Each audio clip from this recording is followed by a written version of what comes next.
The machines hummed softly in the ICU, keeping my son alive. Tubes in his arms, bruises on his chest, his body broken but fighting.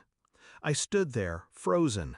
My boy, my only boy, was clinging to life.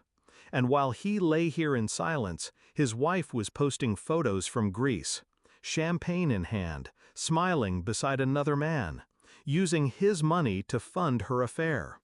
That was the moment something inside me snapped. I didn't cry, I didn't scream, I acted. When he first brought her home, I tried to believe she loved him. She had the perfect smile, the practiced charm, the kind of beauty that makes people lower their guard.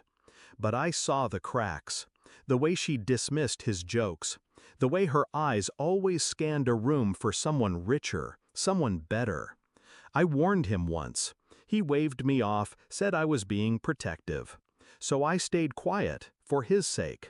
I told myself maybe I was wrong. I wasn't. The signs were there, hidden in plain sight. He worked long hours. She spent long weekends with friends. Credit card bills with charges he never questioned. Hotel stays. Jewelry he never bought. And then the accident. My son in the ICU, his life hanging by threads. I expected her to be at his side. Instead, I found her Instagram, smiling in Santorini, new dress, new man, hashtags dripping with luxury, paid for with my son's blood and sweat. That was the betrayal, not just infidelity, abandonment, theft. I didn't confront her, not yet. I knew rage would give her power. She thrived on drama. So I chose silence, strategy. I went to the bank that same night. I had access, joint accounts my son had trusted me with years ago. I froze them. Every savings account, every checking account, every line of credit. Her paradise ended in a single keystroke.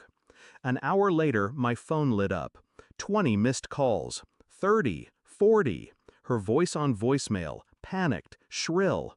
"Why are the cards declined? What did you do?" I let her scream into the void. But I wasn't finished. The next morning, I visited a lawyer. We drew up documents. Power of attorney, granted to me while my son lay unconscious. Divorce papers, prepared, waiting. A motion to seize assets, already in progress. Every luxury she'd bought with his money was about to be repossessed. Every penny traced, every debt hers to carry. And because she abandoned him in critical condition, I had evidence of neglect, grounds for everything. She finally appeared at the hospital 3 days later. Designer sunglasses, forced tears. She didn't expect to see me standing at his bedside, documents in hand. Her smile faltered when I spoke. Calm, precise. "You won't touch him. You won't touch a dime. It's over." She tried to protest. "I'm his wife." I handed her the papers. Not for long. Her face drained as she read. Frozen accounts, divorce filings, restraining order pending.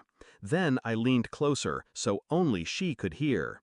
"You left him to die while you drank champagne with another man. Now you'll drown in the silence you created." For the first time, she had no words. That night I sat by my son's bed. I held his hand, steady and warm despite the machines. He didn't know what I'd done. Not yet. But when he woke, he'd never have to see her again. She had built her life on his money, his trust, his love. I stripped it all away, piece by piece, until all she had left was the emptiness she deserved. The calls stopped after a week. The photos disappeared, and her name became just that, a name, no longer tied to us. I don't regret a single move, because revenge wasn't about anger, it was about justice, about making sure my son woke to a world where betrayal couldn't reach him again.